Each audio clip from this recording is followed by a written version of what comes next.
it's not a, you got another one? This is Brian L. Jackson. I'm a Tulsa attorney, and this is my second video dealing with weapons and carrying weapons in Oklahoma.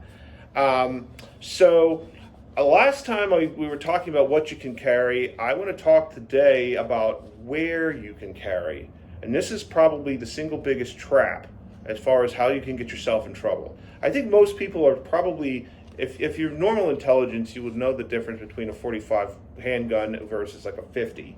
And consequently, you're not going to be dumb enough to walk around there with like a Smith & Wesson 500 or like one of these big like hand cannons, because you know better. Okay. The issue with where you can and can't carry that weapon, though, gets a little bit more complicated, because there's a collection of rules that apply that you really need to be aware of. Big ones to understand. Places you absolutely can't have a firearm. Any place where where the predominant business is alcohol for consumption on the premises. So bars, clubs, cigar lounges, places like that, can't carry in there.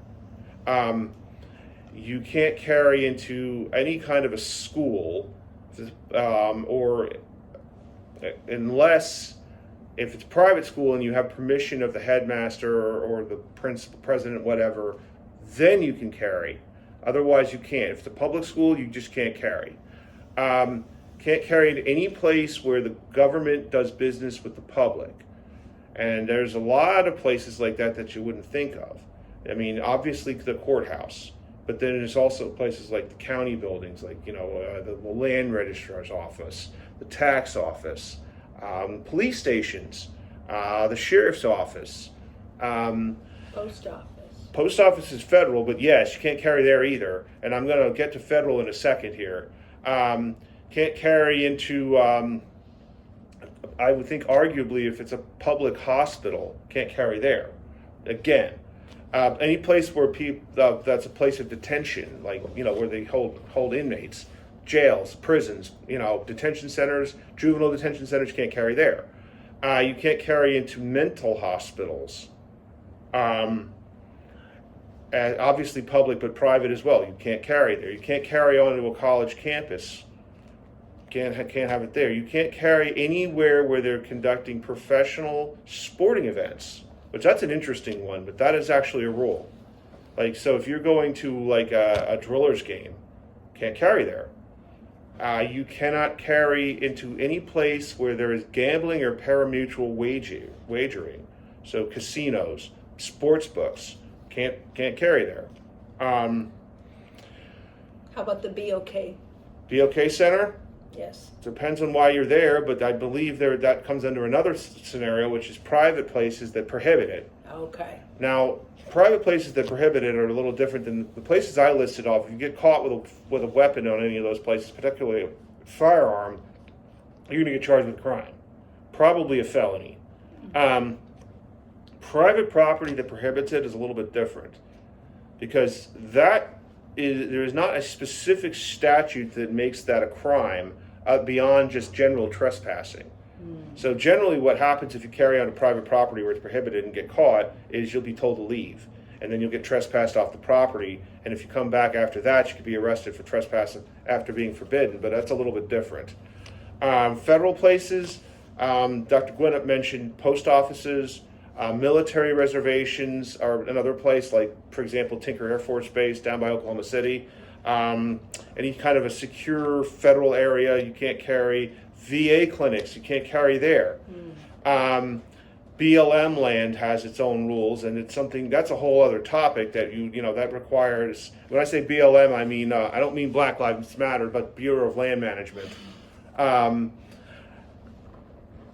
Tribal lands are another topic, because that can come under both federal jurisdiction, state jurisdiction may come into play, but also tribal jurisdiction comes into play. So again, you want to know the law in all of those areas if you're going to carry a weapon there and not get yourself in trouble. Some other places you can't have a firearm federally, any kind of a federal government building, like a federal, I'm trying to think of Oklahoma, like if it's an FBI branch office, for example, you can't carry there. Any of those things you can't carry. interestingly enough, where you can carry into church. That's acceptable as long as the church is okay with it. There's no specific rule in Oklahoma about carrying into church. It's just whether or not the church is okay with carrying. Obviously, you can carry on your own property as long as you're not otherwise prohibited from having a firearm. You can carry out in the street, and we are a constitutional carry state, so you don't necessarily have to have a permit, although it's not a bad idea to have the permit. You don't have to have the permit, and you can either carry it open or concealed.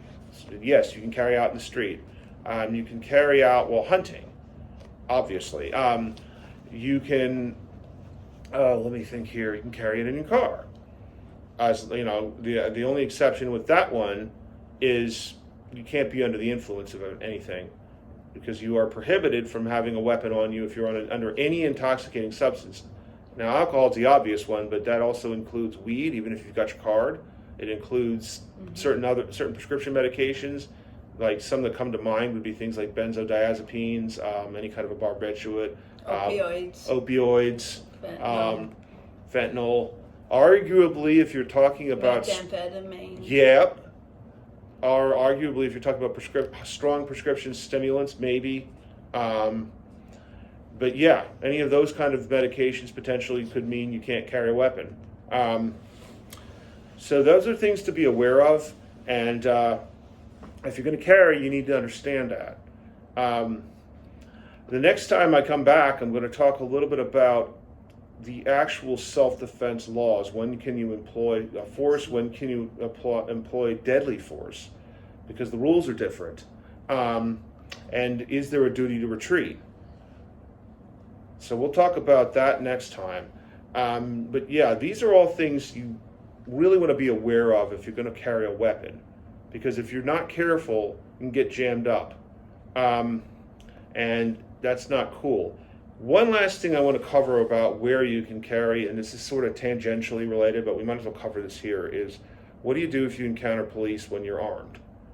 If you're carrying a gun on your person and you are approached by the police, you are legally obligated to tell them that you're armed. Yeah. And it's a good safety rule anyway, because it's better that you tell them you have a weapon than let them find out on their own.